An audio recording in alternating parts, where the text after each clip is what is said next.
Hi, everyone. Welcome to our Academic Open House. This is an event that we're doing every year to present our academic programs to all of our prospective students. I'm Michal. I'm in charge of the admission office, and I'm very honored to be here today with the heads of our academic departments and some professors also representing their academic departments. I will interview them by pairs. Please feel free to think about all your questions and your comments and post them in the chat during while you watch the video so that we can interact and we can have a conversation with all of you. And also, please don't forget also to go on our web pages to find other events that we're running this fall for all of our applicants and prospective students. You will find them on two places. There is a page called graduateinstitute.ch/meet us, where you have all the events related to admissions, to the application process, getting to know us. And then there is a separate page called events, where you have all of our online and in-person academic conferences and other events here on campus and online. So let's begin. And my first guests today are the two professors from the two departments that specifically address issues related to politics. We're here with Anna Leander from the International Relations and Political Science Department. Hi, Anna. Hi. And with Jussi Hanimaki, who heads up the International History and Politics Department. And what I'm particularly hi, Jussi. What I'm particularly hoping to do today is to do kind of a compare and contrast so that we can see where your two disciplines might have some common points and also how your two how the approaches differ from one another. So maybe we can begin with you, Anna, and maybe you can tell us a little bit about, first of all, the name of your department contains two different topics in it. So there's international relations and political science. Tell us a little bit more about that. How are they related? How do you bridge between those two disciplines? Thanks, Michal. So our department is interested in politics, very strongly. And politics traditionally has been defined as the authoritative distribution of value. So it's about how basically political values, in the sense both of what's good and bad, what's just and unjust, but also who gets what in different kinds of terms. So that's the basis. And international politics is a little bit specific. So there's a difference between the way we usually think about national politics and the way we think about international politics. So international politics conventionally was defined as politics under conditions of anarchy, meaning there's no state, no superior authority, whereas political science traditionally was very much concerned with what the state does, what the state is. Now, a Department of Political Science and International Relations like mine then is interested in looking at politics and pushing the boundaries in terms of how we think about politics. So that's how we combine them. We see them as different but related. And as soon as you begin pushing the boundaries of it, of course, you're interested in seeing the connections. Okay, and how they interact. Thank you so much. Jussi, in the history department, so how does your discipline or how does your approach bridge the two disciplines of history on the one hand, which is studied in specific ways, and international politics on the other, which we just heard a little bit about from Anna? How is that? How does that come to be, and how does it manifest? Sure, thanks, Michal. So I think the simplest way of thinking about it is if I refer to our departmental motto, which is understand the present, prepare the future. And I think what it basically means, the word history is not in our motto, simply because in order for us to understand where we are now, we have to look in the past. If you want to understand any of the crises, conflicts, evolutions, developments ongoing at the moment, these are not, there's no year zero when all this has started. It is something that's been in the making for quite some time. And if you're unable to contextualize today's challenges against the backdrop of history, it's very, very difficult to come up with meaningful solutions, meaningful answers to your questions about what to do about Ukraine, what to do about the environment, what to do about the conflict going on in the Gaza Strip today, etc., etc. So basically what we think about, and of course we look to the past as a sort of inspiration in some ways, in terms of there are, of course, models or analogies we can draw from the past, but there are no exact replicas. You can't put the past in a test tube, shake it, and come up with a perfect solution for today's problems. But if you don't understand, if you very understand history or know the history at all, know the context in which we are now in, it's very, very difficult to even begin thinking about potential solutions to today's problems. So that's where the history sort of connects with politics, because most of these problems have solutions found in politics.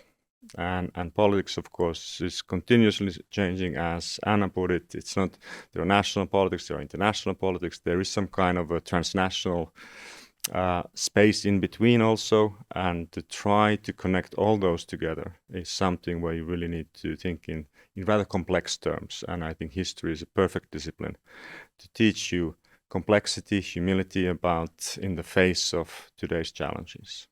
So that's where we come from, and that's where we like to train our students to think in terms of there are no ready-made solutions, but there are patterns, there are things, there are sort of history rhymes, as somebody once put it, and we can find certain aspects from history that can help us figure out where should we go next to prepare the future. But we have to understand the present first. Okay. And in terms of the methodological approaches that you use, can you maybe describe the ones that are specific to the study of history in that context? And related to that, when students are thinking about applying to the program, do they need to already have a mastery of those techniques, or is that something that they can learn from scratch when they come here? So history has multiple methodologies. However, the two I think that are most obvious ones. One is textual analysis, which in the historical sense means usually archives, texts that have been published, and so forth. Analyzing those texts to answer questions that you have about the past. I mean, that is something that that is probably is taught in most programs, history programs, and that's something that we also do over here. The second thing is the oral sources that are multiple today, and of course we are making one at the moment for future generations to look at. But we teach oral history, which means interviews, which means analyzing anything you find today on YouTube for significance and meaning. And so these are the types of methodological tools that we like to really focus on. Now, can you start that from scratch? Yes and no. It is always easy, but I think it's always easier if you've had some exposure to this before. At the same time, the methodologies of history do not require the same kind of technical expertise as if you need, for example, if I compare it to, I don't know, some kind of a statistical deep analysis in which you need to go through various courses to understand how to derive the right kind of I don't know what the exact mathematical terms, but it's not math. It's not that kind of. It's not, as we like to say, rocket science, but it is something which does require time and effort. And that's, of course, in a 2-year program, that is one of the things we like to pass on to our students, how meaningful to learn sort of understanding, not only dissecting text and dissecting oral presentations and messages and speeches and interviews. So those are I think the specific ones that we really focus on quite heavily. Okay, great. So more contextualized, qualitative, a little bit less quantitative. Yeah. Hannah, how does that compare to your discipline? Are we using the same methodologies? Are they very different? And again, how much of the theory and how much of the methods and the techniques do students need to master before they come? Well, our department actually expects people to have a background in politics or international relations. On average, most people have a background in some of these. And we offer there's some exceptions. It's a very competitive program, actually. We offer core courses, so we put a lot of emphasis in our program on both the theory and the methodologies that hold together the discipline of international relations and policy. And we're closely anchored, actually, in the international networks around this. So the short answer is we expect some literacy in social science methods, but we don't expect people to be expert. And also part of the reason for that is, and part of the reason we have our core courses, is that the discipline of politics can be studied with many different methodologies. And we just heard Jussi open up the box of historical methodologies for studying politics. But of course, we could study politics coming also from sociology and anthropology. We're going to hear from them later. There's a lot of politics of regulation, the law that has sections to law. And each of these, you can open them up, and you can actually also study history quantitatively if you should want to. So we basically have core courses that are co-taught to give people a very good sense of what it means to theorize and to study, to have research designs that are methodologically sound when you do international relations and politics. So it covers, it opens up, and then the idea is that when you've done this, we encourage our students to specialize where they think it's more interesting and important, and that varies a lot, and make the most actually of the enormous resources that we have at this institution for people who are interested in international relations. And so that's how we think of that. Yeah. Thank you. And thank you for touching on a point that is really important for us here at the Institute, which is the interdisciplinary as you said, resources and touch points that we have with all the other disciplines around here. I want to maybe put a question to the students that we have with us today. And maybe, I don't know, maybe Alessandro, you can start us off and maybe mention some of the specific topics in the Department of International History and Politics that you find particularly exciting, or where the department seems to have a lot of expertise.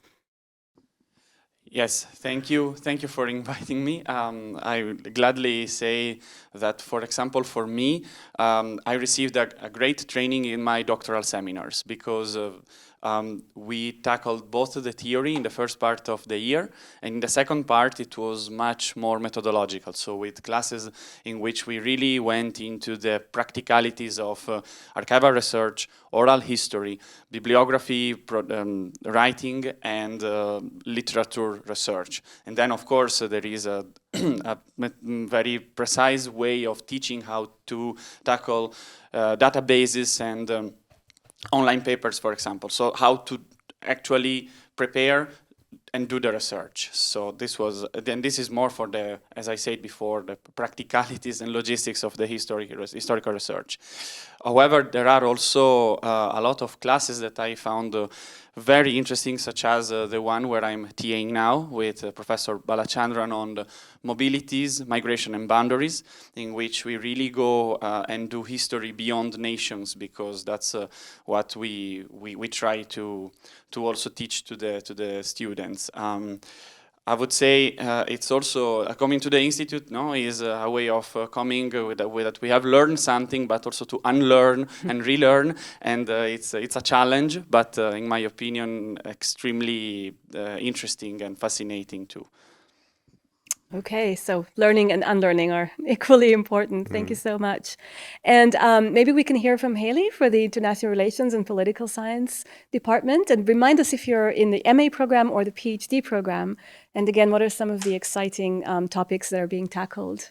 Yes, I'm Haley Umayam. I'm a fourth-year IRPS PhD student, and I've been really enjoying Anna's comments about the diversity of perspectives from which we might look at topics of politics and the stakes of politics. I think that's really echoed in our IRPS department by virtue of the very diversity of perspectives that we have in our department. That includes many different methodological areas of expertise as well as subject matter expertise as well. And that's a huge advantage for all of the courses and the curricular approach of our department, which does emphasize kind of the broader theories of international relations and political science, as well as methodological applications. And having that diversity of perspectives, it really comes into play in the culture of the department. There are many different department colloquia where we have external speakers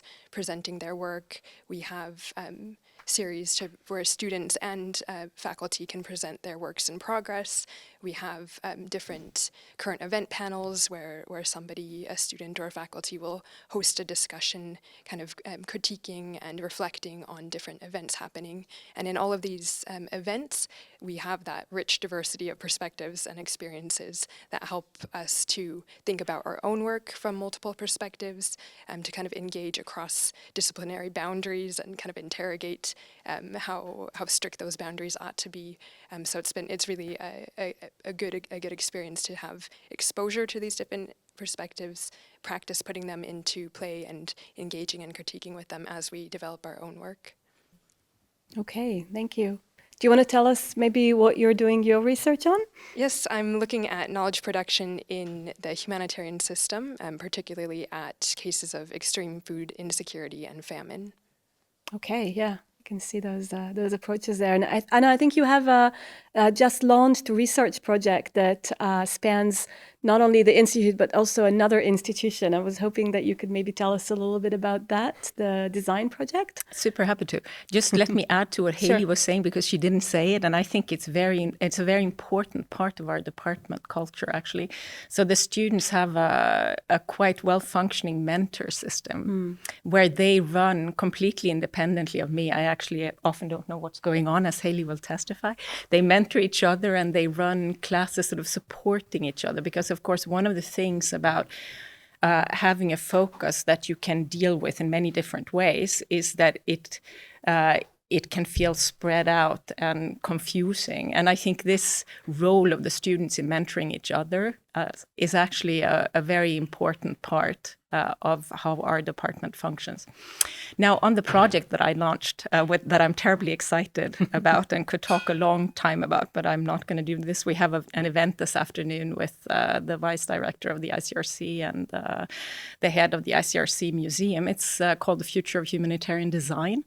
And in that project, we're actually working with the engineering school, a lab that does a lot of, in Lausanne, the EPFL, that does a lot of projects for humanitarian organization, developing technologies, and with the design school here in Geneva. And the aim of this is to inscribe the social sciences more centrally in the way we think about technologies, to get away from techno-solutionism that actually does a lot of harm, and have technologies work better in preventing violence. And we're doing that, developing it in sight, and actually having the aims of doing prototypes, prototype technologies. So it's very exciting. We've just started and we've gotten a fantastic team together. So yes, I'm very happy about this. Very interesting, very exciting to have the social scientists and the engineers and the design people all working together. So thank you. Maybe before we move on to some of the last questions, Jussi, maybe you can describe a little bit some of the work that is going on in your department. I know that there is a lot of concern right now about decolonial related issues, about the history of some discriminatory practices, those kinds of things. Can you tell us a little bit about how those topics are addressed in the department? I know that takes up quite a lot of the focus and energy of what you guys are doing. Yeah, so I think what we have, in terms of teaching, it basically means, we have the sort of some of our core courses for masters and the PhD program, which address issues of the international system, its evolution historically, which of course is scattered with injustices. Most recently, the decolonization process, which obviously still affects us in any number of ways, and that those are a key part of the curriculum for all the general courses that we teach. And then we have more specific ones which address issues such as you sort of hinted at. We have a very, very popular course on the history of racism, which clearly is one of the big challenges that continues to both nationally, internationally, is something that we are faced with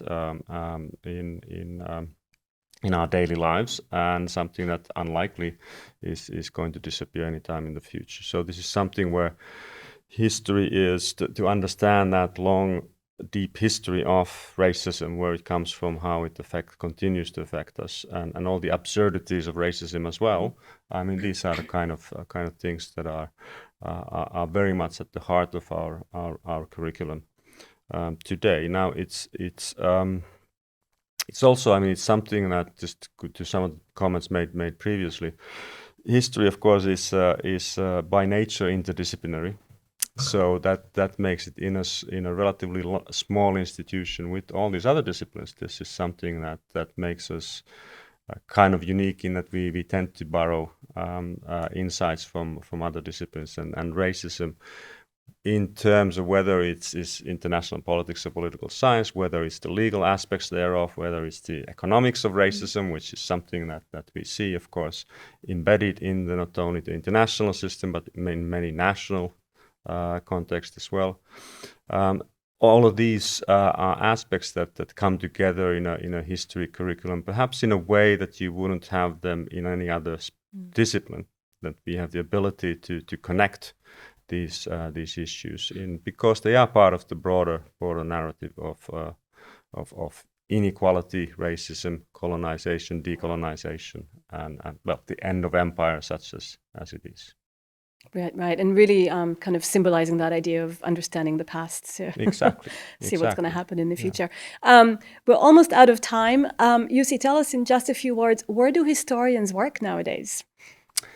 So historians work in a surprisingly many different areas, but we just had, actually, interestingly, a few weeks ago, we had an alumni event of some of our successful, all of our alumni, of course, are successful, but we picked 4 of them, 4 of our master's students who have been very successful. One who works actually very close to here at one of the think tanks that's in the same building or set of buildings as we are, the Democratic Control of Armed Forces, and runs the Sub-Saharan program there.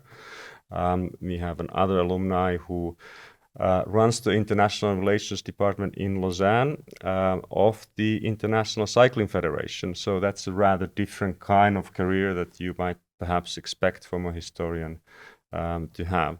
Others have gone into various NGOs, humanitarian organizations in particular, other UNHCR, both over here in Geneva, and also on the field has a number of our graduates, and diplomats. We have many diplomats over the decades, in fact, that are currently now the more senior ones in quite significant positions, and others just starting. We have two of our graduates from this past September who are now holding internships in 2 Swiss missions, actually, in their case, one in New York, the other one in Beirut in Lebanon, which is a rather more challenging position given the context today. So historians go to a lot of places.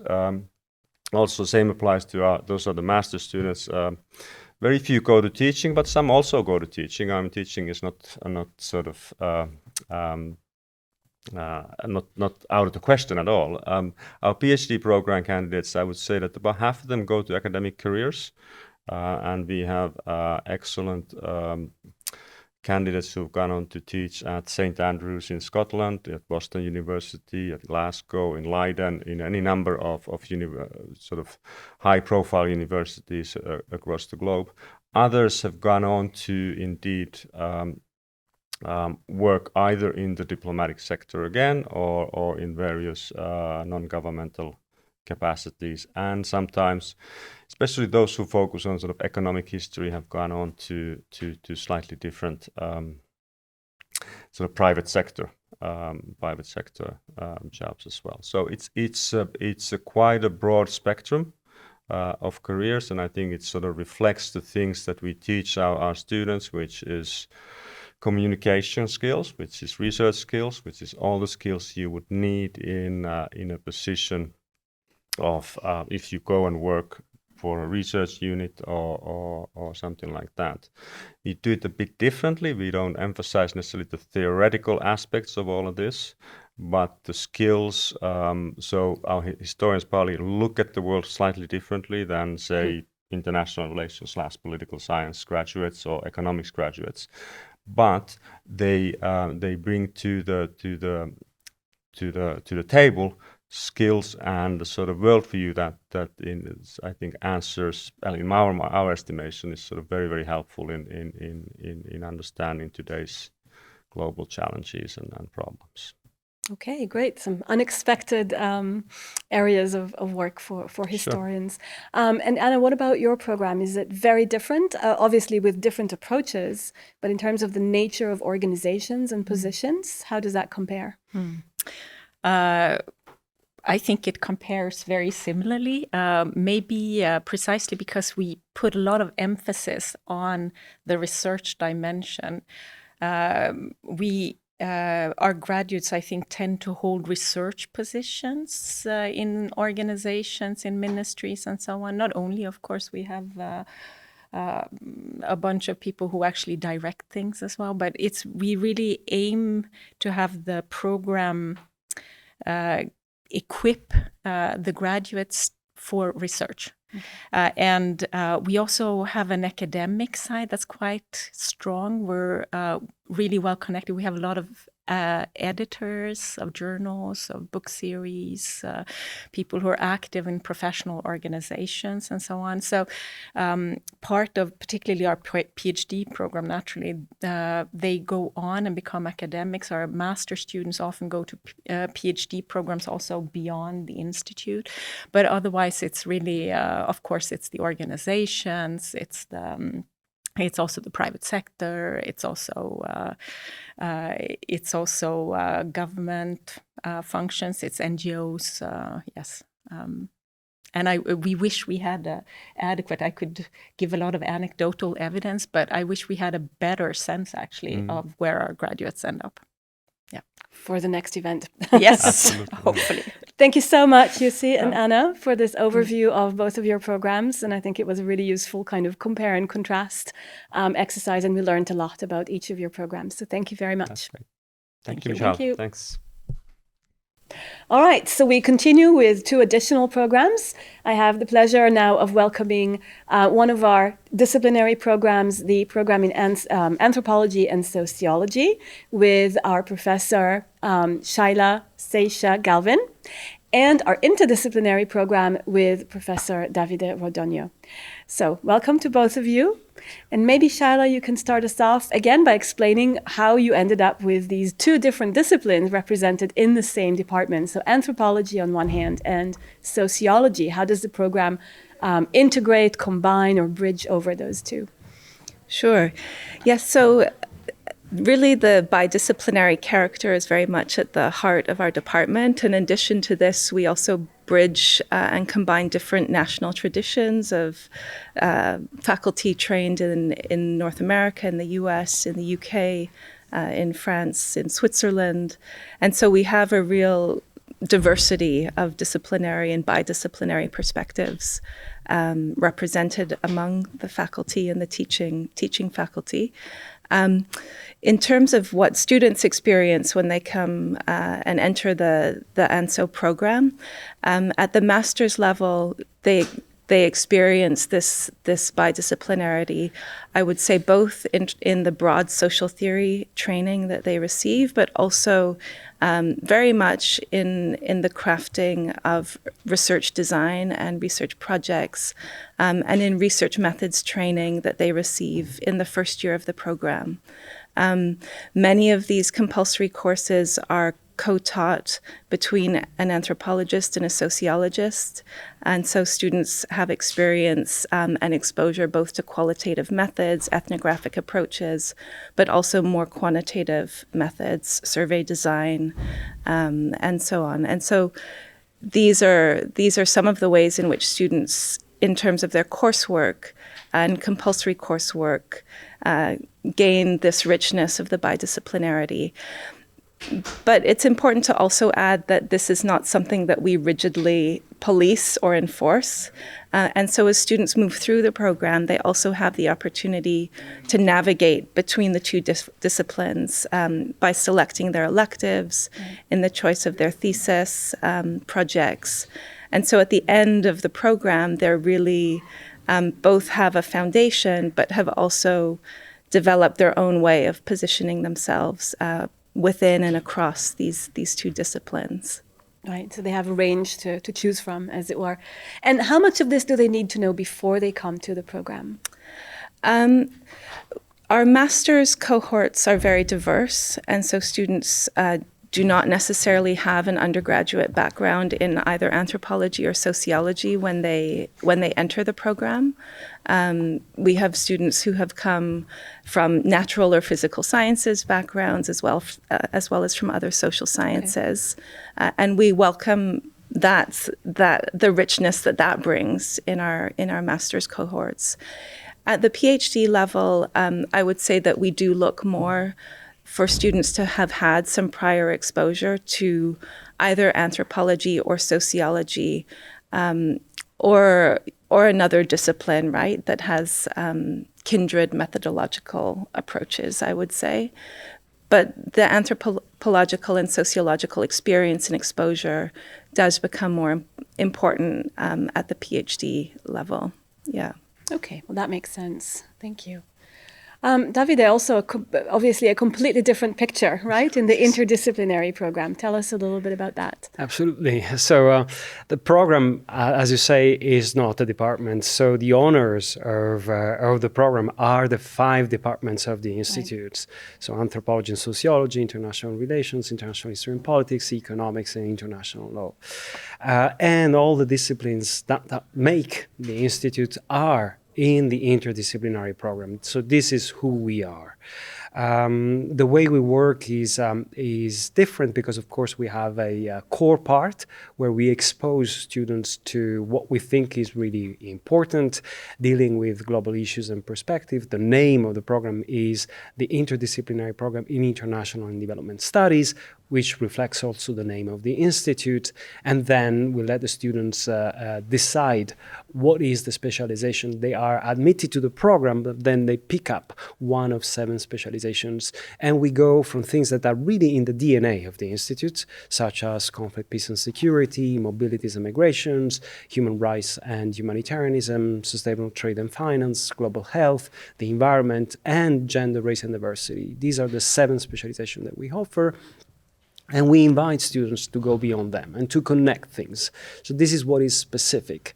And also in terms of methodologies, we are, and this is not completely dissimilar to what our colleagues do, we tend to have different teachers from different disciplines applying different methodologies to co-teach together so that students are exposed to more than one discipline. And of course, we add other things from design to philosophy, which of course are not disciplines that we have at the Institute.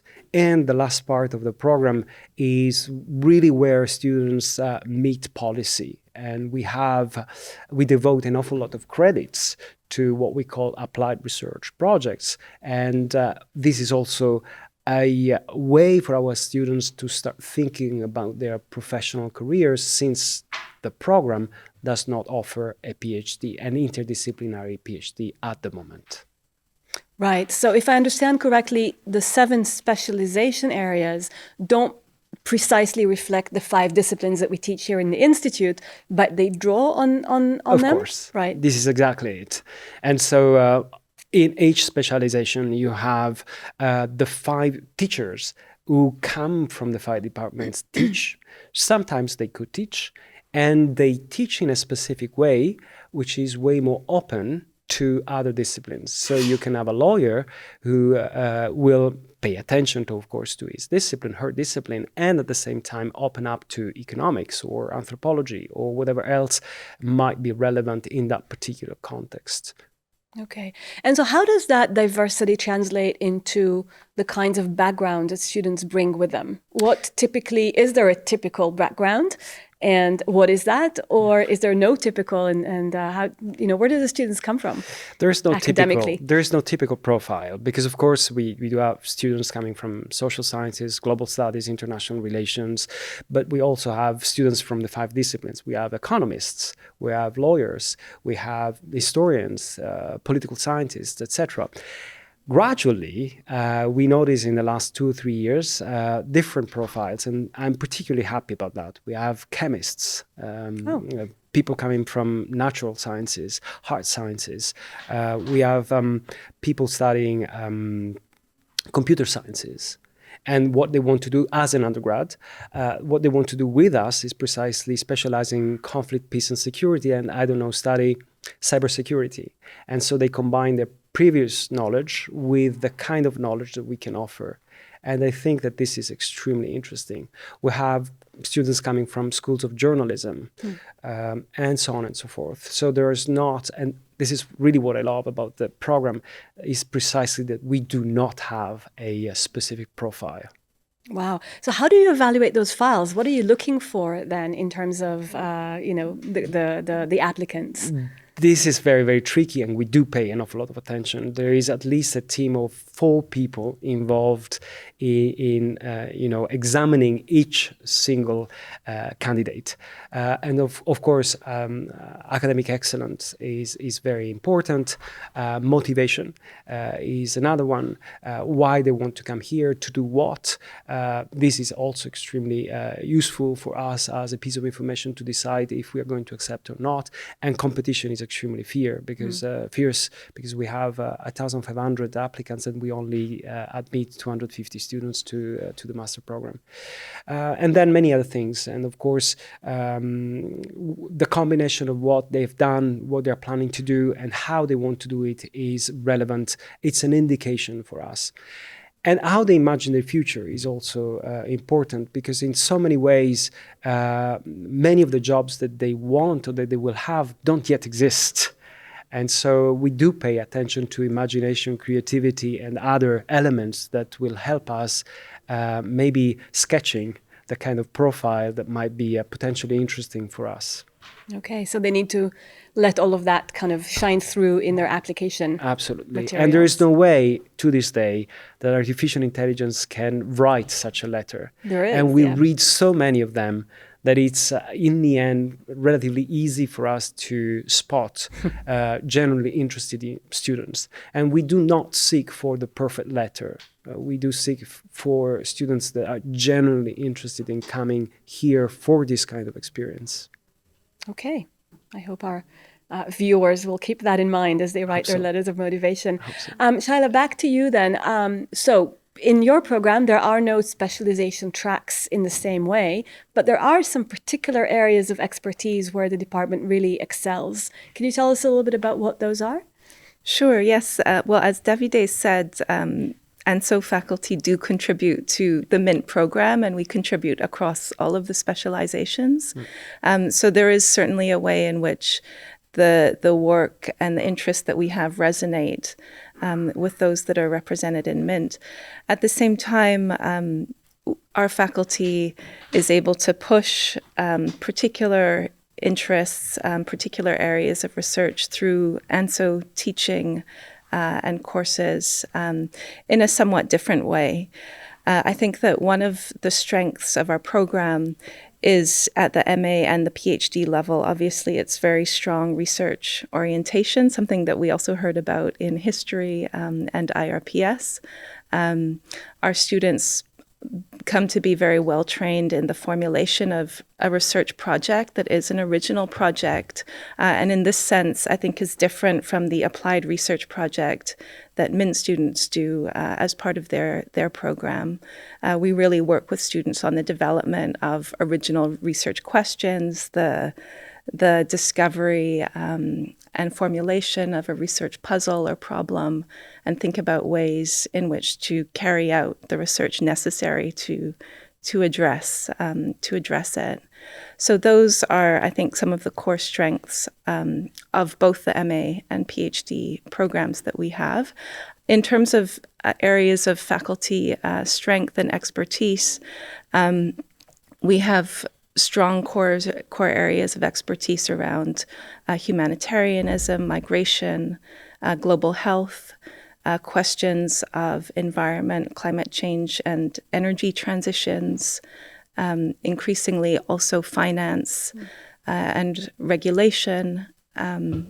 We pay attention to the dynamism of cities and urban areas. And so some of the more specific and focused areas that are concerns of our disciplines, anthropology and sociology, today are also well represented in the department. Right, and some of these are reflected in our research centers as well. Yes, they're strong.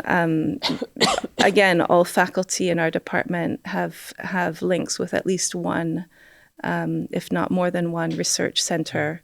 Several also are co-directors or directors of these research centers. And beyond that, I think our faculty themselves has links with the international organizations in Geneva. So my colleagues have worked in or with organizations like the International Committee of the Red Cross, the World Health Organization, the UN High Commissioner of Refugees, UNCTAD.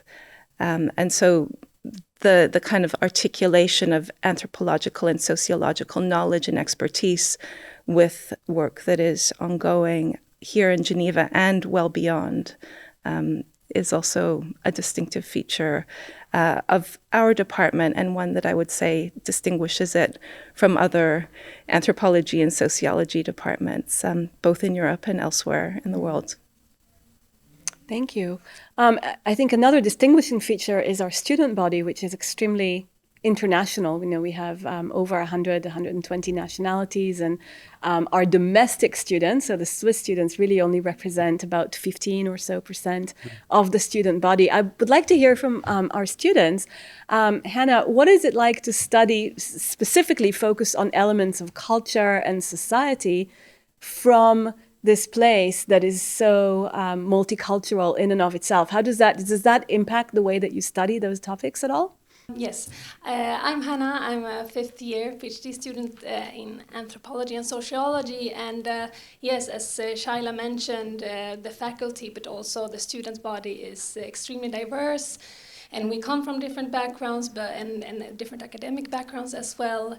And we really, our expertise is also in different topical areas, but also geographical areas. And to study culture, I think that we are specifically trained in studying the particularities of the social worlds and how it is kind of connected to broader, larger historical, economical, and political structures.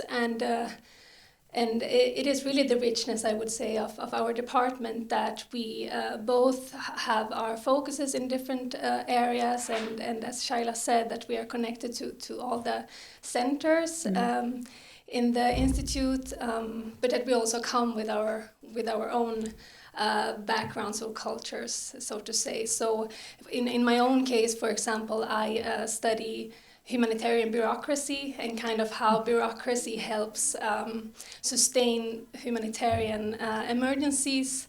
And of course, bureaucracy we can look at, or we understand, as very broad, large, and deep structural powers, but how that kind of like unfolds in the social world. So I guess that's a very concrete example.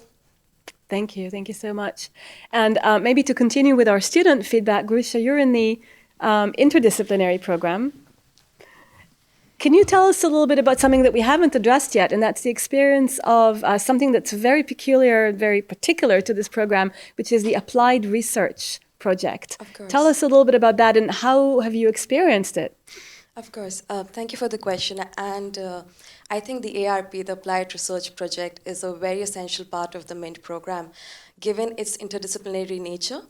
The program has two aspects of it. Of course, it's a action research kind of venture that students get into. It has a deep focus into academia where you're getting into different themes, transversal themes. When you work with organizations across different sectors, across the world, you get to know of different contexts. You get to experience that transdisciplinary and transversal nature in practice. So I feel that is very important part of this project. And while you are here at the Institute, focusing on your academic journey, you also kind of build on those skills which will be useful once you start working, like teamwork, better communication skills, and all of these aspects, interpersonal, intrapersonal skills. So I believe it's a very handy way of action research. We are delving into topics we are interested in. We get opportunities to work with organizations all across the world, not just limited to Geneva, contexts all across the world. We have teammates. Each team has 3 to 4 people who are from different parts of the world. Again, that's bringing in so many perspectives and understanding of the same situation we are going to work together on. So it's a great learning. It's a good experience before you actually step out in the world and start working in different contexts with different organizations. But also developing these skills while you're at the Institute and focusing on your personal development. And given the structure of the MINT program, as you find your niche, your interest areas through these ARPs, you can further venture into it. You can further elaborate, your interest and take different courses from different interdisciplinary courses. For me, I ventured into understanding about environment, about indigenous rights, and I got to work with such an organization, and I further got interested into these subject areas. So personally, it's a very hands-on experience and quite benefiting. Okay, thank you. Before our kind of closing questions, Davide, any last words about the ARP in particular, its significance for the program? Yeah, I think we are very unique because other institutions around the world have the equivalent of applied research projects. But first of all, we do care about having a small group of students. So each group of students is no larger than 3 to 5 maximum students on a project.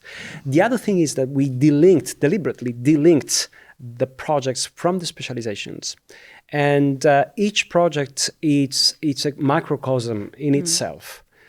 Where students are precisely invited, as Gusha was saying before, to connect things, to bridge things. So it can be about the environment and indigenous rights. This is exactly what we do. The pedagogical added value of the program is precisely in letting the students do or connecting things in the most creative way, but also in a very individual way. So you can come at the Institute for the MINT program and decide that you just want to focus on environment, and you can do that if you want. But if you want to connect environment to indigenous rights, so human rights, and sustainable trade and finance, and gender, race, and diversity, this is something that you can do.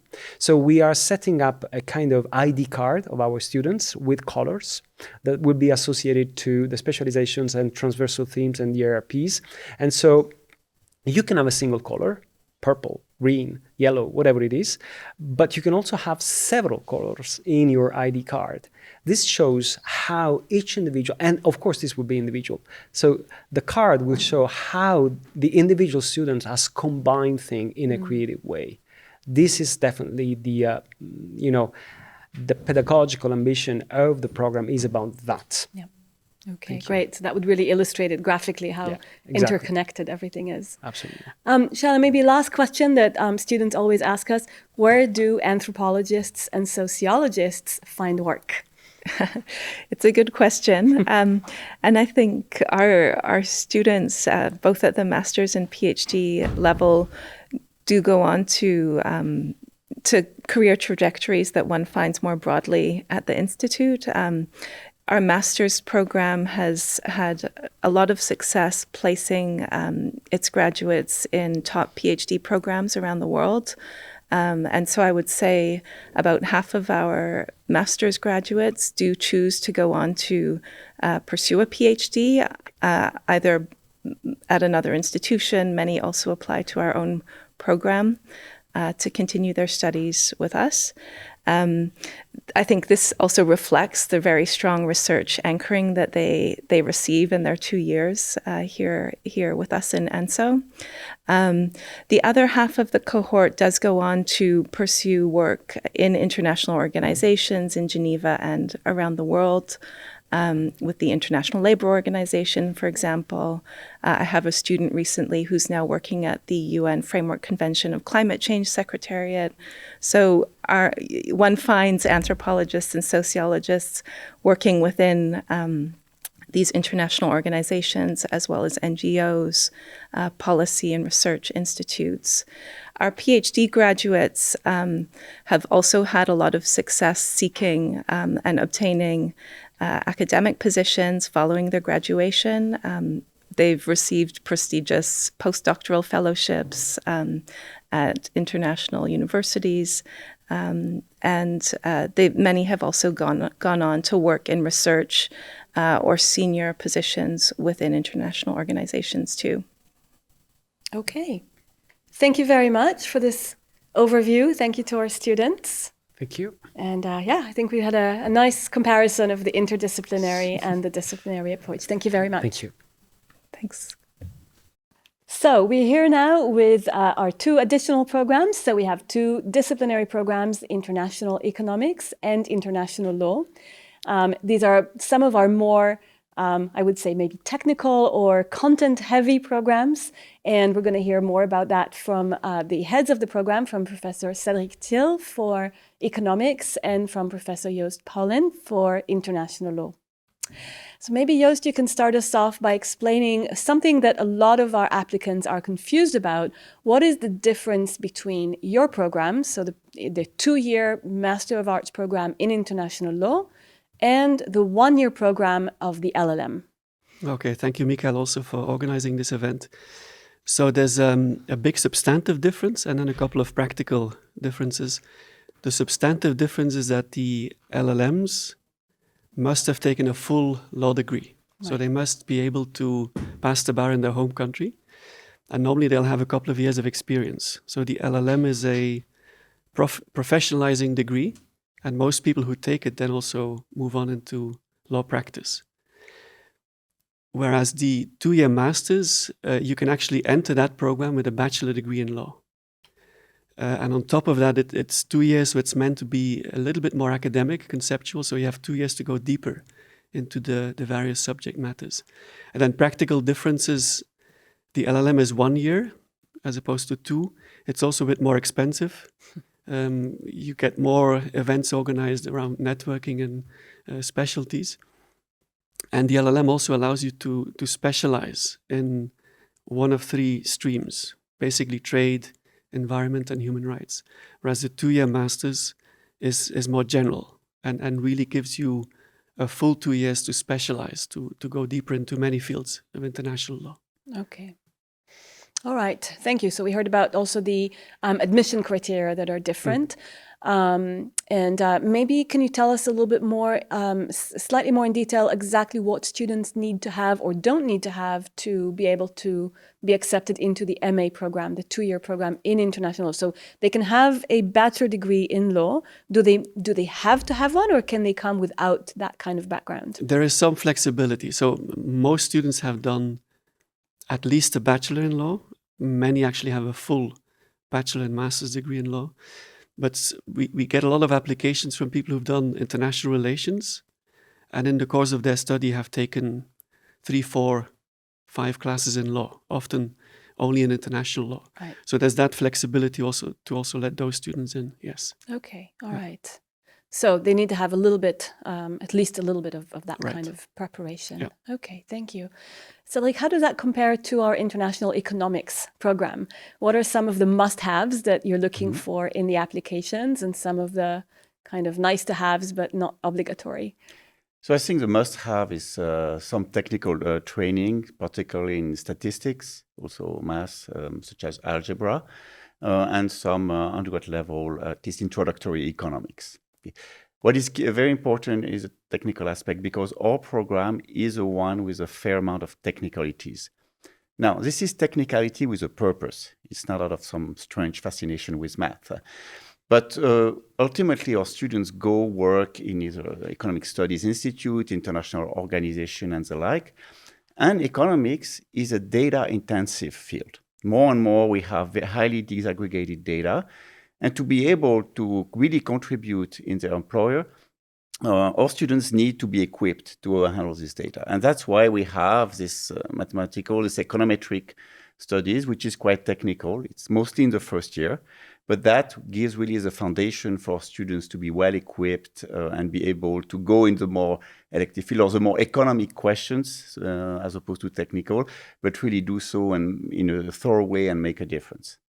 Okay, right. So if I'm hearing you right, what we're doing is we're training economists, right, to be good, rigorous economists who can handle data that's coming at them as a basis before they go and use those skills in their decision-making or policy-making and other.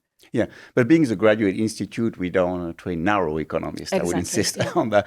So we have the classes in the other disciplines. There's also a breadth of themes. Will be exposed to various conferences and presentations that come here. So again, you need the tools, but it's not to have you and just statistical regression for their own sake. Far from it. It's the tools you will need to be able to materially contribute to the more interesting and broader questions. Right. Okay. Thank you. And how does that compare, Joost, in the law department? So how much of what students do in the law department really reflects kind of international law specifically, especially since we're here in International Geneva? What is the maybe conversation or the dialogue between the program at the school and the environment? And how much room is there then to expand and look at other disciplines, other applications of this knowledge? Yeah, so I think the uniqueness of the Graduate Institute, the law department here, is that you are studying, learning in the context of Geneva. So we really offer practical insights. We have a lot of adjunct faculty who work with international organizations, with law firms, and a lot of professors also have practical experience. So you can really come here and know that during holidays, after your studies, you can do an internship. You can really work very closely with the people who practice law. And we try to combine that with critical thinking, like theorizing about international law, to combine these two features. But yes, being in Geneva allows you a lot of exposure, job opportunities, networking opportunities to then basically cross the street and practice international law. Right. Okay. Thank you. Let's maybe hear a little bit from our students. We have students from both of those, both of your disciplines here. Anna, we're talking a little bit about your arrival in the international law program. Tell us a little bit maybe why you chose to come and study here. That is a very good question. And I could give a very long answer to that. Okay. So many reasons. But most important is absolutely the excellence of the faculty. So my expectations actually have been succeeded from what I knew before I came here. So the department has, like Professor Joost said, many people with a lot of different backgrounds. And it's fascinating to sit in class and to learn about a case where the professor actually took part in it. And not just that, but also in the international environment of Geneva, having the professors work on hand together with NGOs. And as such, you get an insight and you can explore the subject from different angles.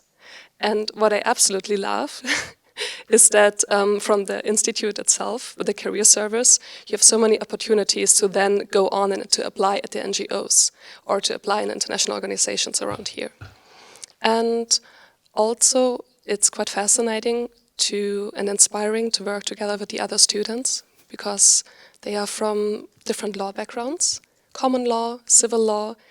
the different ways of thinking is when you talk together in class, when you have a discussion, it explores so many options of how to think about law.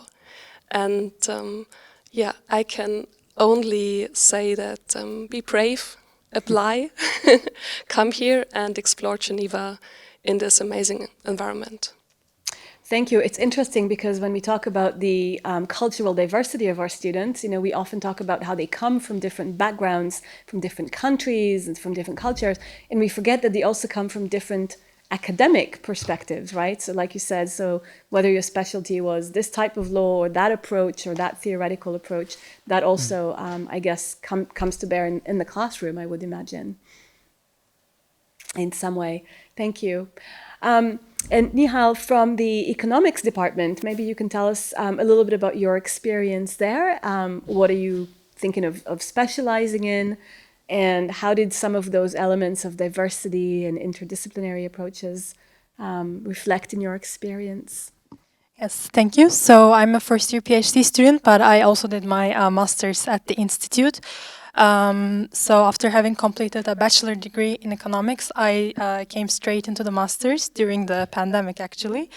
And first of all, just to confirm what Cedric said on having a background in economics is important to go through the master's. Maybe you don't have to have studied economics in the bachelor, but you do have to have some sort of quantitative background in statistics, some algebra, and introductory economics. So why I choose the Institute is because I wanted to be in an academic program, for sure, which would allow me to continue to a PhD degree. So a research master's, so to say, but I also wanted to be in an international environment where I could go in international organizations to apply those skills, be in projects which would interact with governments, be in a policy relevant environment, sort of, and it worked out quite well.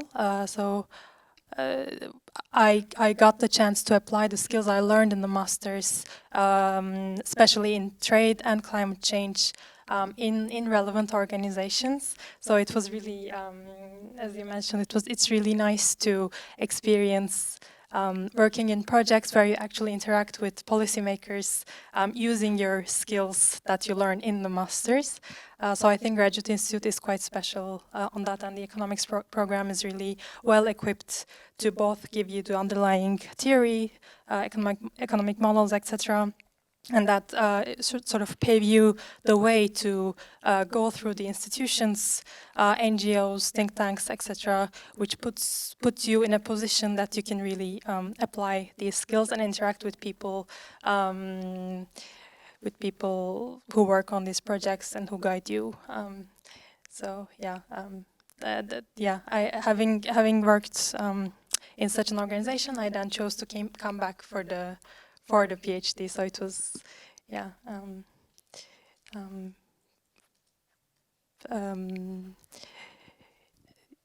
It was also nice to sort of get the experience and come back to academia to get more knowledge, get more expertise to go back to it. Right. Sometimes we need that critical distance, right? We need to step away from academia and then reappreciate it again afterwards. And you've actually answered my next question, which was, to talk a little bit about that balance between the, disciplinary material, the maths, the quantitative, the statistics, the analysis, and the ways in which we can apply that, and how that was reflected in your studies. Mm-hmm. So you've already answered that. So thank you.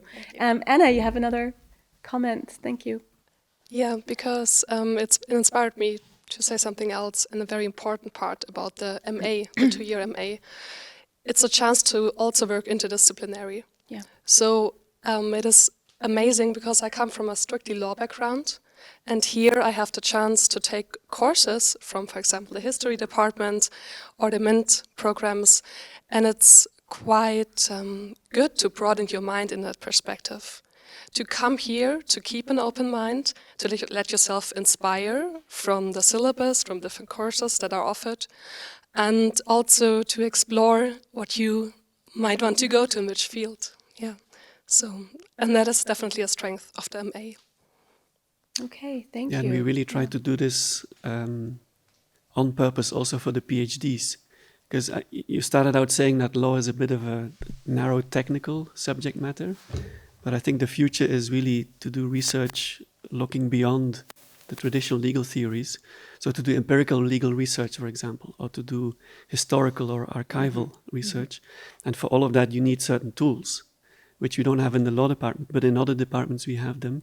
And our students can take classes there, or we offer social science methods courses on how can lawyers use these other techniques to do research, but also in law practice. Right. I think you can definitely use that broader view.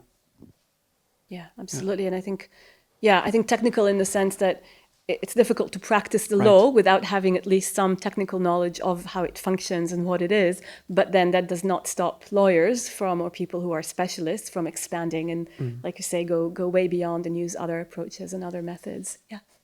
Yeah. Yeah. And what is also a great opportunity in that surrounding area is the fact that you can take part in a Geneva Academy as well. And you can go to many lectures, additional lectures, in a law department where you meet people who have knowledge in very specific fields. So you have the opportunity to explore beyond just the academic courses, to explore different areas. And I would say that is very fascinating. Right. That's the Geneva Academy of Humanitarianism and International Human Rights. Right, human rights, thank you. Similar question again in economics. So like another question that we often ask, that we often get is, what about people who are specialized or want to specialize in finance? So what is the kind of dialogue between finance programs and our program in international economics? So first thing to be clear, we're not a finance school. Right. So if you want to learn about asset management, Graduate Institute will not be the best place. But we do have what is called international finance, which is really international macroeconomics. So theme of capital flows, exchange rate movement, etc. We do have a collaboration among the faculty, co-author with people in finance program. But also, given our focus on policy and practical implication, we also have faculty who are involved in applied projects. One project that comes to mind is the so-called Building Bridges, which is a very big effort that brings together the private sector, academia, and broad range. And several of our faculty are very much involved in that, with a focus on how finance can help with climate change and other ESG goals. And that also brings me to one thing that is very useful for the student here, is the opportunity to hear all kinds of presentations. So there is the research seminar, like you have in any economics department, but we also have a regular flow of speakers, for instance, to one of our centers, the Center for Money and Banking. Give you a specific example. Next week, we'll have one of our professors, Beatrice Vedder-Di Moro, who has a co-author a report on the Credit Suisse matter, and she will be talking about it. 3 weeks ago, we had the head of the fiscal affairs of the IMF. So by coming to the institute, the student can come and listen and ask questions to the speaker. This is something with a Q&A. And that's this kind of real policy-oriented aspect we get. Also in our classes, we have a class that's taught by some of our alumni who are in various international policy institutions. So you only get the academic side of things, but you get the real world, how this is put in practice side of things also. Okay. All right. And maybe going back to some of the questions that we received from our applicants, when you're looking at, particularly for the MA program, when you're looking at somebody's application and their previous transcripts and everything, how can you tell if they have the required skills, quantitatively in terms of their economic intuition, approach, and so on?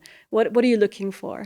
So we look at the list of classes people took. So we expect to see some classes of introductory economics at least, and also some statistics.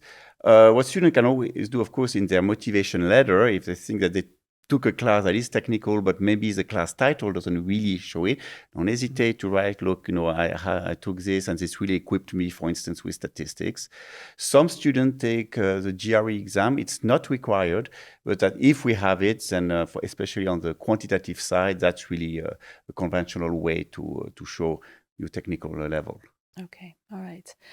Is there anything that you would like to add on that? You told us before you two look at the transcript, you're looking to pick out some of the relevant courses there. What else? Is there anything in particular that you look for in your applicants? Some kind of courses taken in international law, experience or interest.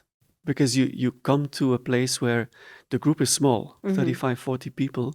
They come from all over, and we want to create a diverse, motivated group of people with some experience, with none. So it's good to find a nice cohort to be able to look at experience background, technical background as well, so that at least everyone starts from some common base. What are some good ways that applicants can demonstrate their interest? Often is by proxy, right? Internships that you may have done, volunteering, extra classes you took, particular optional courses you chose in law school. Being on a journal or something like this can help. Yeah. Okay, so there's no set recipe for this, but the sum total of the extracurricular, the curricular activities can make a convincing argument there. Okay. Last set of questions, as for all the other departments. Where do we find your alumni and alumna working? What kind of positions are they holding? And a specific question, I think, for in law is does the program prepare people to pass the bar exam? And beyond that, where are we finding them professionally active? So we did a survey not too long ago for the MA, the 2-year program, and it turned out that about 30-40% end up in research academia, which is quite high. 20% work with international organizations, and then about 10% each in national governments, NGOs, and law firms. I do think if you'd look at the LLM, and we have some statistics there, as I said, you'd find a lot more people who end up practicing law. Okay. But once again, the MA is, we have deep research 2 years, but there's also a lot of practical insights that you'll get. So I didn't mention yet the legal clinics that we have. So this is really working for actual clients, and we have them in international economic law, law of the sea, international organizations law. So that allows you a very practical insight and gives you practical skills moving forward. And we have moot courts, which are also a great way to stand out and to prepare a future career in practice.